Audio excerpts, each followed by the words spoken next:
Forest Lake Airport Commission. Mr. Schmidt, would you please call the roll? Yes, Mr. Husnick, liaison from the City Council. I'm here. Mr. Lynch. Present. Mr. Munson. Here. Mr. Steeler. Here. And John Schmidt is here. Mr. Gallmeier is not. He is a possible Airport Commission candidate. We have a quorum. All righty. Do we have a motion to approve the minutes from the August 7th meeting? I'll make a motion to approve them. I've read them, and I believe they're true as, or rather correct as written. Therefore, I'll move to accept them as written. Is there a second? I'll support that. Mr. Schmidt seconds. All in favor of approving the minutes, say aye. Aye. Aye. Any opposed? Any abstentions? Aye. We have one abstention, Mr. Munson. All right, we will move on to item number 4, the DeLong Sea ski plane base on Lake number 1. Let me scroll forward to Is there any way to get that on the big screen? And if no was the answer, that's fine. We've all got it up here. We have a very small audience. There's no reason to push this, but I'm thinking about possible viewers at home, but that's, and if no was the answer, we'll just not worry about it. We could have in advance. Okay, that's fine. Let's, Mr. Erica. Mrs. Erica, come on up here. Yeah. If you could introduce yourself and tell us a little bit about what we're looking at.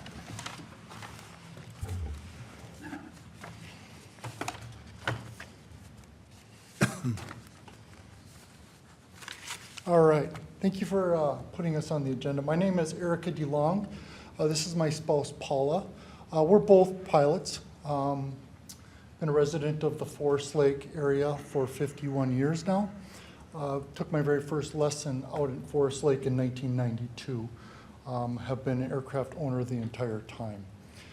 We currently live, I grew up on the south side of First Lake and first started utilizing the lake in 1992 with winter flying off of the lake. At that time, there was a seaplane base out there called Waldorf that was located on the north side. It's been, Waldorf Seaplane Base had been there my entire life. Looking back, it's hard to find exactly when it was started there, but I'm going to say mid-60s, maybe 70s. Sam Husnick may know, just being in the community. It was the Waldorf Seaplane Base up until about 2002, 2004, at which point it became the Madsen Seaplane Base, serving the Forest Lake community seaplane pilots utilizing the north end of Lake number 1. About 2.5 years ago, I applied, as I have a seaplane myself, and I live on the north side of First, actually 2 doors down from the old Waldorf seaplane hangar that's currently still there on Lake 1, 2 doors down. I applied for a private seaplane base license from the state of Minnesota. Found out a couple things. One, they didn't have a problem with issuing me a license. They actually came out and did a site investigation, took some measurements with the GPS, took some photos of the beaching area, my windsock, and the general area from MINDOT, Minnesota Department of Aeronautics. I also did learn that about 3 weeks prior to my phone call that the Madsen Seaplane Base had been terminated.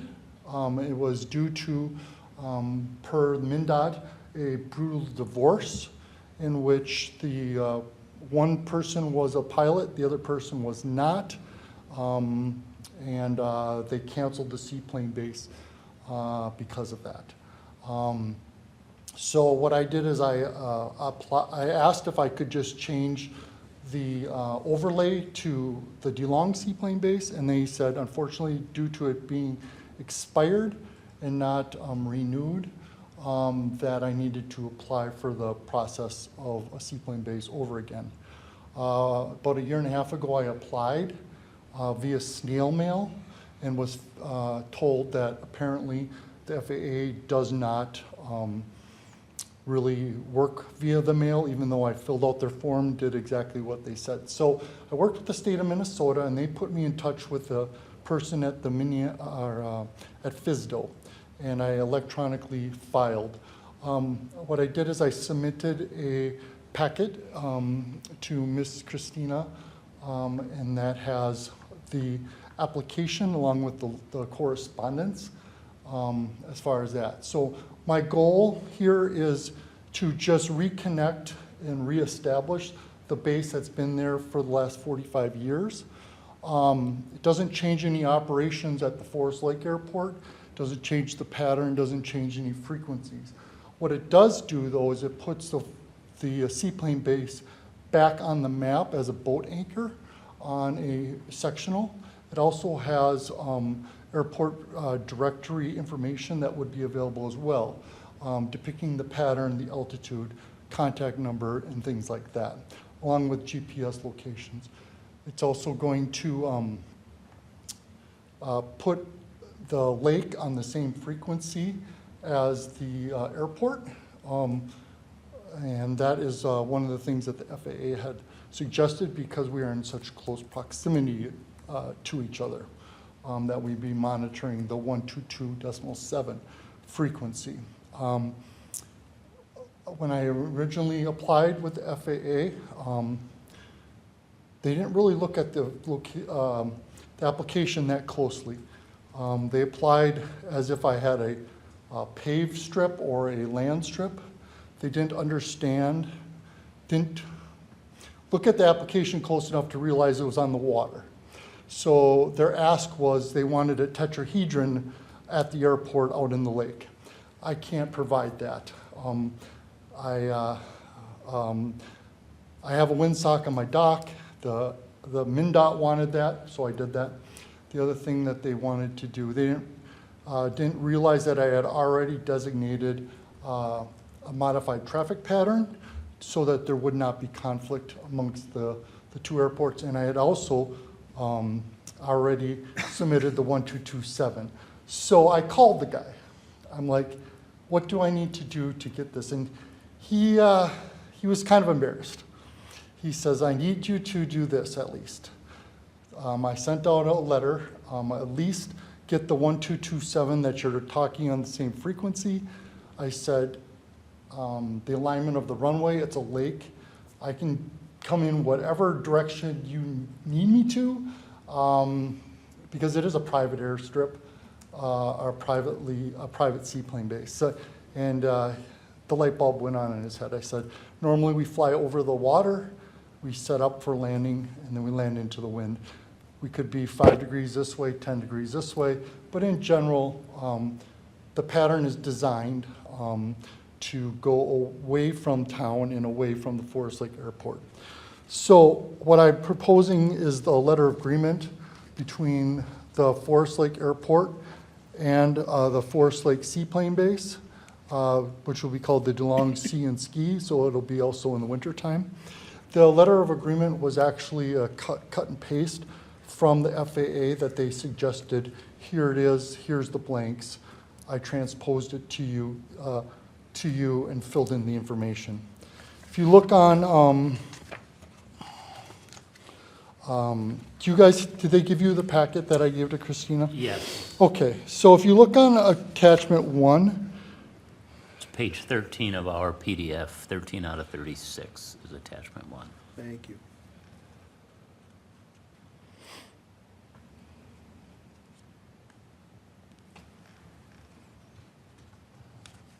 there's attachment 1 showing, just so that, let me see your header right here. So attachment 1 is going to be a non-standard pattern.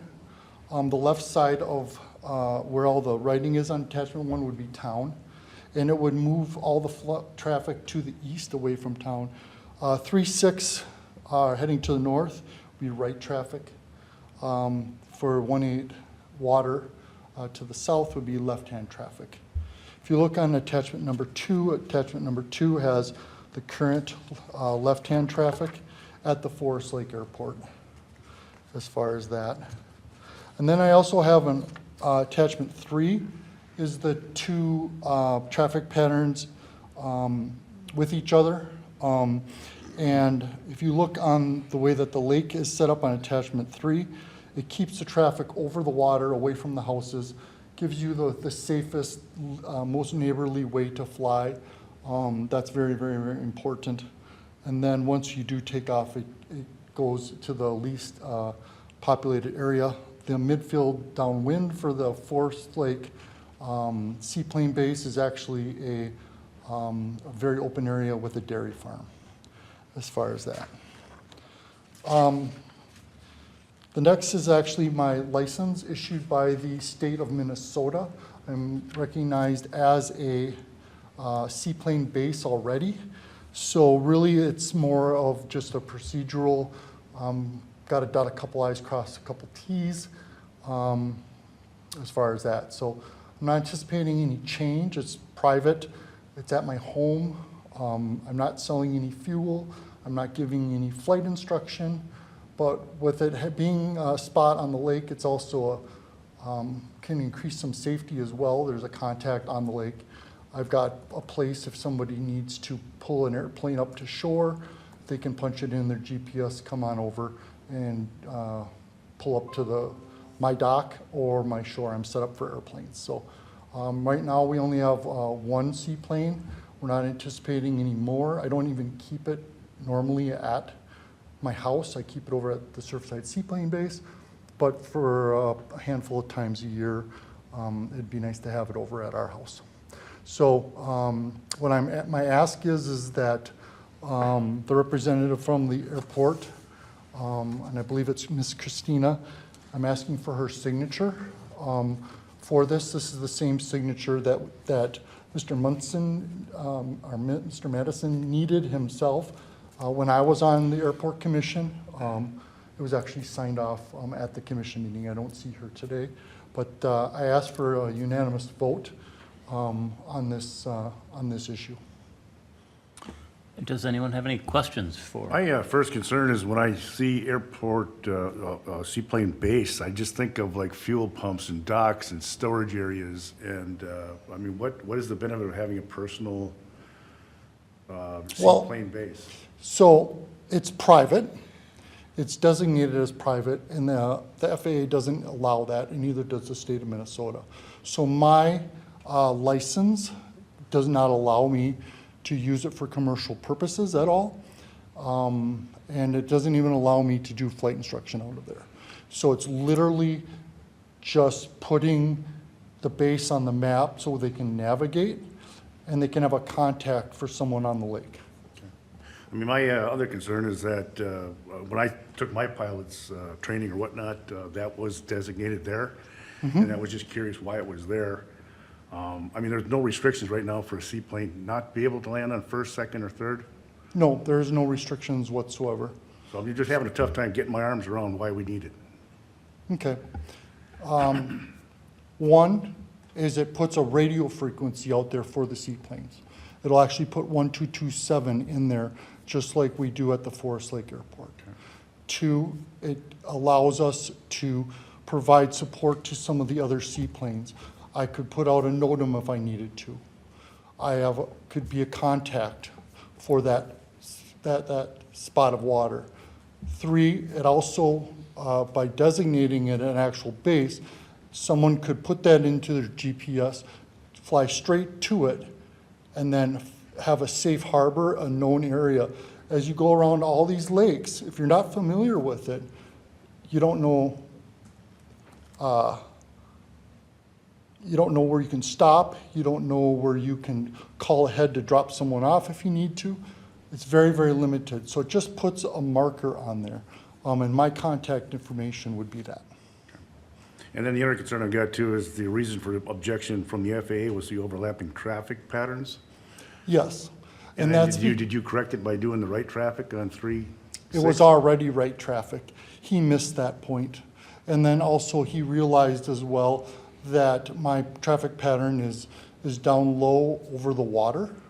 And he didn't have a problem with that. He was more concerned. His biggest concern on the phone was that we were just talking to each other in 122.7. I've got no other questions, I guess. Anyone else have any questions? Do you think this will affect, I have a couple of questions. Do you think this will affect the seaplane traffic on the lake that might currently be there? Do you think it'll be increased numbers or anything like that? Got a pretty good feel of what's going on right now over at Surfside since I'm based over there. I think what it will actually do is bring a little more organization. It'll allow people that are not talking on the radio currently operating around the local area to be on the 1227 frequency. It will also give a point. The force, when you say I'm on the water to the north and east of Forest Lake, there's lots of water out here. But if you say I'm departing the DeLong Seaplane Base in Forest Lake, any pilot, any GA pilot can look at the map and see that area, where that area is. And it's also the largest area on the lake, and it's actually the least busiest. Because I live there, I see that. I wouldn't want to increase the traffic in front of my own house, and I don't think that's going to do it. It's actually going to bring, I don't think it's going to change the traffic, but it may organize people to be a little more fly-friendly. And then I also read in that packet too that we can only make a recommendation for the letter of agreement, but it sounds like the mayor would have to sign off on it because there is no airport manager. You may not be aware of that. There's some interim things So going I on in the asked city. them that specific question, and I said, can the chair or the interim person do it? And they were okay with that. Yeah, it'll actually be the mayor that would sign off on it in this case. But, yeah. And then would the mayor sign off on it without any legal counsel? I would imagine the mayor would contact the legal people of the city. I don't know if she has any other questions on it. She'd bring them forward. She didn't bring any forward in the paperwork here, so. Mr. Chair, if I Yes, could just Jolene. provide a little context here. Because the Airport Commission is an advisory commission, the recommendation would be to move this over to the city council for the mayor's signature and approval. So it would have to go onto a council agenda, and then the mayor would be able to sign off on it after the city council reviews and approves it. Now, part of that process is usually that our city attorney is taking a look at what is being submitted for council approval. She will get eyes on this. Okay. And if she has any concerns, we'll discuss those concerns, bring those forward. We'll chat with you folks about that as well if needed. But that would be the process at this point. Okay, thank you. Anything else? I'd be happy to talk about it too if they have any questions later on, so. Oh, yeah. There's a recommended motion in the packet, and I've changed the wording a little bit because it's not quite as specific as I would like. If you look at the motion in the packet, it's on page, help me out. Page 10 of 36. Page 10 of 36. Well, basically, the way it's set up, we have three options. One, we can recommend the approval of the letters of agreement as submitted. Two, we can identify any amendments we want made to it, or three, we can recommend that it not be approved. So what you're saying is with the recommendations of approving, you have some changes to the verbiage. Look at the verbiage in the bold print on page 10 for a moment. The verbiage says, motion to recommend approval of the letters of agreement that the DeLongs have submitted, replacing the airport manager with the mayor's signature. That's not what is meant. What is meant is replacing the requirement of the airport manager's signature with the mayor's signature. That's what is meant. Oh, okay. We're not replacing Yeah. the airport manager, replacing the airport manager's signature. So I, of course, changed the wording. So the wording that I would have is motion to recommend approval of the letters of agreement replacing the requirement of the airport manager's signature with the mayor's signature, and then blah, blah, blah, on from there. That's what I did. Would you like to make that motion? I so move. Can we speak, can I speak on that? Yeah, Of course. please. Yes. Absolutely. So this is what they had sent me, and in the copy of the letter, and it just says, signature, date, oval right, manager, existing airport. Thank you. I'm sure If they'll be you would like fine to with the see mayor. that, this They'll be is- fine with. Yeah, the- I think no, I that's saw fine. that in the Yeah. packet here. Yeah. I'm sure they'll be fine with the mayor's signature. Yeah. Is there a second on the motion? I'll second. There We go. have a second. Any additional discussion on, we have a motion and a second? All in favor of the motion as stated, say aye. Aye. Aye. We have 3. All opposed? I'll abstain. I don't understand the need for it, so. Mr. Lynch abstains. We have it passes, moves on to City Council. Thank you very much. Thank you. Back to our agenda, I think Silas is next on the list. Thank you, Mr. Steeler. I just wanted to kind of provide you guys an update on a couple of the construction projects occurring at the airport and then kind of some of the future proposed projects there. So for the taxiway Alpha 3 and taxiway Bravo construction, we are kind of substantially complete. You know, the Alpha 3 connector is open, available for use. I'm not sure if any of the pilots here have utilized that to kind of access the hangar area there. You know, with how busy the airport is now, what MnDOT recommended was another access point to kind of the south hangar area to kind of alleviate any traffic either at the fueling area or kind of over by, you know, the hangar number 1 location. So, and then the taxi lane Bravo extension with utilities is there for, you know, up to 4 additional hangar lots to be constructed upon. So we're in kind of the punch list phase of the project. You know, we need to wait for the oil out of the bituminous to cure so they can put the pavement markings in the parking lot and then the center line stripes down the taxiway, taxi lane Bravo and then the taxiway A3 connector, and then just kind of monitoring the landscaping and making sure that that comes to fruition. Any kind of questions or comments about that project?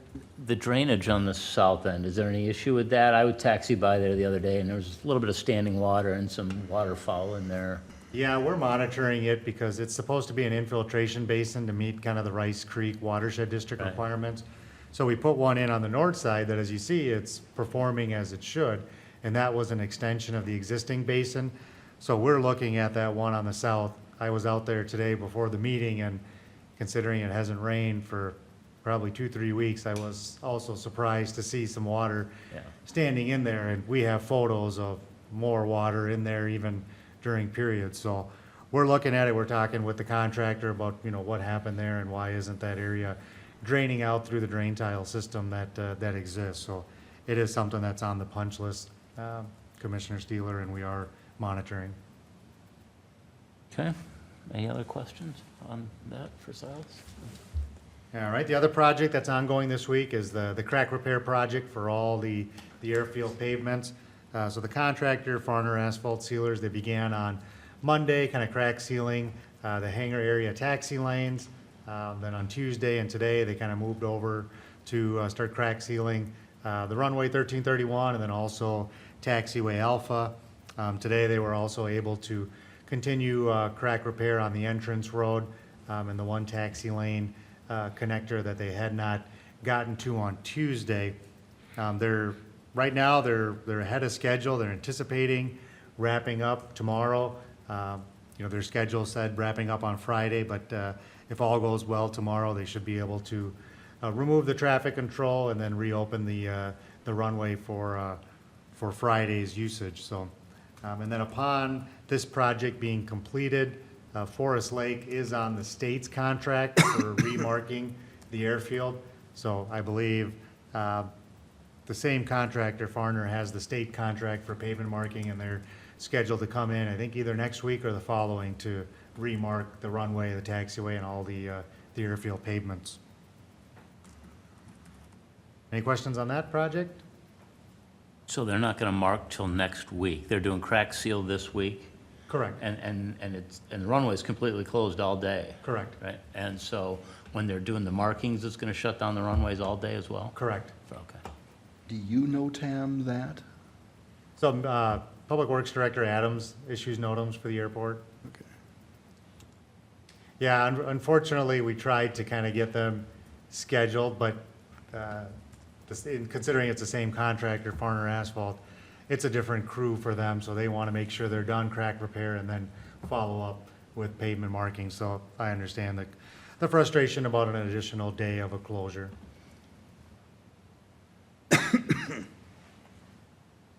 All right, and then kind of the next two projects there, so we discussed these kind of at the August 7th Airport Commission meeting where MnDOT did offer state funding in state fiscal 2025 for design for the 300-foot runway and taxiway extension project, and their plan is to follow up with the state grant in 2026 for construction. And the rationale for MnDOT kind of separating the projects was to kind of separate out some of the costs to make it easier on them to budget for construction in 2026. So with that project, as we kind of discussed at the August meeting, is that the plan would be during construction to displace the threshold of runway 1331 down to 2,100 feet so that the airport can remain open while construction of the extension is ongoing.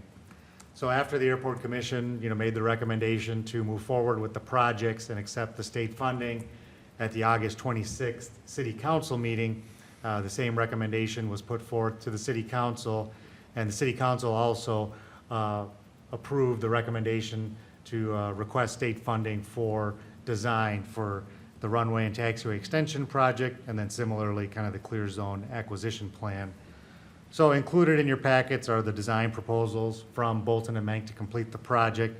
I won't go through it in detail, but project cost for design for the runway and taxiway extension is estimated at $250,000, 95% state share, and then 5% local share. And then the estimated construction cost for the project is $1.4 million with the state share, 95% and the local share there. So what I'm looking for is just a recommendation to move forward with the proposal for City Council approval at their next meeting. We have a motion to move forward with the design for the extension. And I'll second the motion. Okay, I made the motion and Mr. Lynch seconded it. There you go. Thank you, Mr. Chair. All in favor, say aye. Aye. All opposed? Any abstentions? Okay, it passes unanimously. Thank you. And then the next project is kind of the clear zone acquisition plan. So the name is misleading. It's not actually acquisition of the clear zone. So off the end of 1331, MnDOT has a trapezoidal shape that's called this clear zone, which is there for the protection of people and pilots. If there's an event that occurs, either takeoff or landing, it's usually right off the ends of the runway.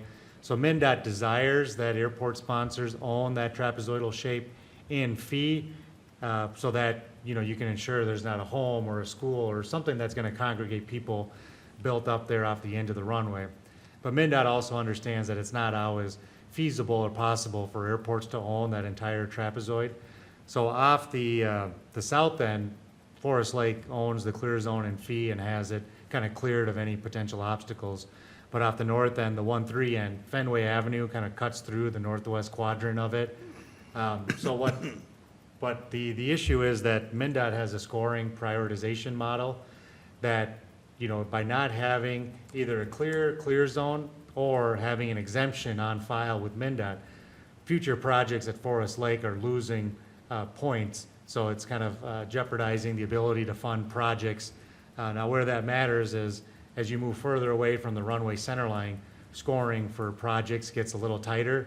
So by completing a clear zone acquisition plan and requesting and receiving the exemption from MnDOT to their policy about owning all the land under the clear zone, my belief is that future projects for Forest Lake will score higher and have the better ability to receive state funding. So similarly, that project, we discussed it at the August 7th Airport Commission meeting, the August 26th City Council meeting. They recommended moving forward with the project as well.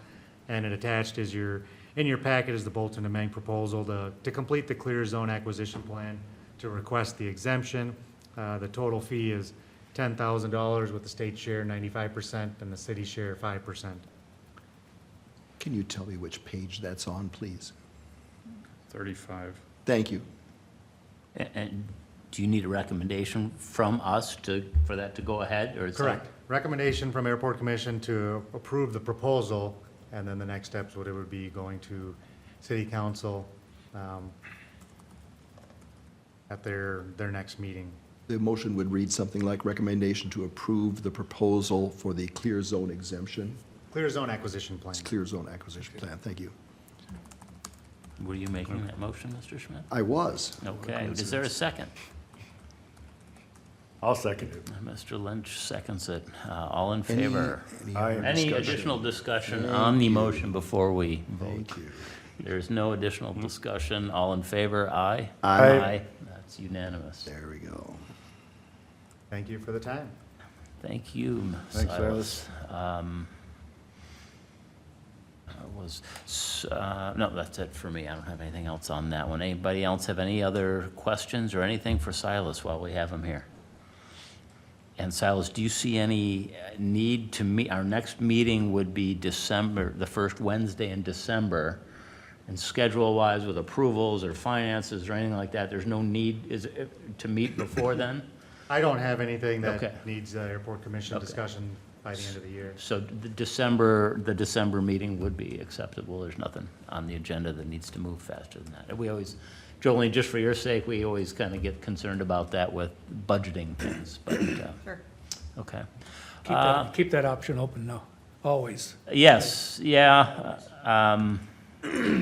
yes. We don't want to pin it down to just, No, right, but yeah, for right now, we don't see a need to meet in November, the first Wednesday of November. The first Wednesday of December would likely be our next meeting. Staff updates, that's to you, Jolene, anything? Thank you, Chair. Just as you guys see, Ms. Hant isn't here this evening. The city council on Monday voted to not renew the contract with her, so she's transitioning out of the interim city administrator position. I've been appointed as interim city administrator until a permanent city administrator is brought on board, hopefully in the near future.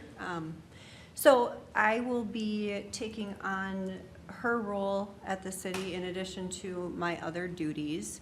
I'm going to be relying heavily on Silas because this is all new to me.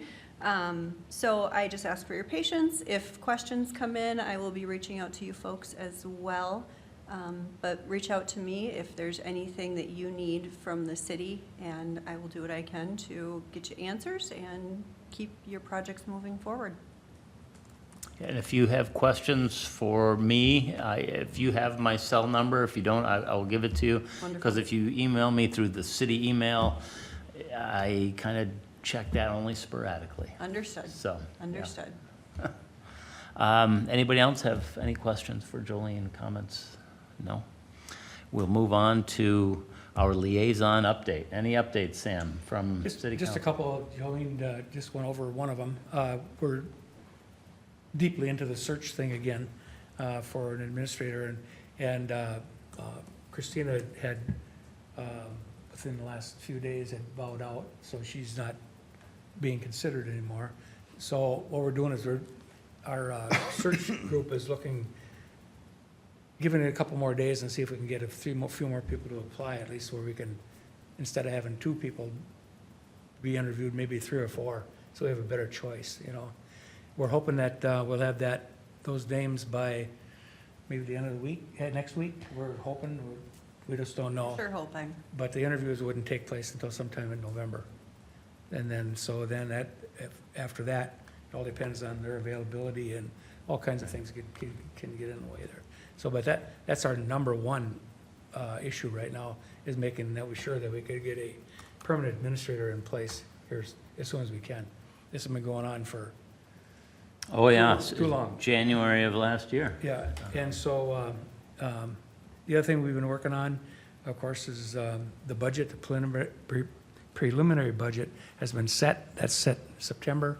Right now, it's at 11.54%, and we're gonna be working hard to see if we can modify that between now and December. And it's one of those deals where you can lower it, you can't raise it. So we set it at kind of a max amount there. The other thing, at the last meeting, we looked at some preliminary plans for some work on Highway 8 coming up here in the next couple of years. So lots of things happening. They're Bolton and Menk engineers are working on that, and they just presented some preliminary plans on that. So other than that, I don't have much more, except to tell Jolene how much we appreciate her stepping up to help Yes, us out. thank you, And Jolene. she's got a big job to do because she's already doing her own job, you know what I mean? Yep. So, she can certainly lean on any one of you guys for answers. So you say, Including me. Sam, I got a quick question. As far as the airport manager, is that now been shelved? As far It's as- not been shelved, it's just necessarily, we didn't have anybody apply. So, to me, you know, I've had this conversation 100 times before that it's something that we've always gotten by with, having a staff member do it. You know, if there has to be an exchange of money somehow, sure, but in my mind, there's no need for a full-time manager out there. I kind of agree with that. You know, so, and to spend money needlessly doesn't make sense to me, but the thing of it is, that no one applied, period, so. Thank you. With that part of the meeting concluded, we go to open forum, which looks like there is no open forum unless you have anything online. Anybody online texting or We have one observer online, but no indication that. somebody's mom or That's my wife. your wife? Okay, making sure you're here. My wife. Hello, honey. With that, is there a motion to adjourn? So move. We have a motion. Second? Second. All in favor? Say aye. Aye. Aye. I, We are adjourned at 7:05. did Mr. Lynch second that?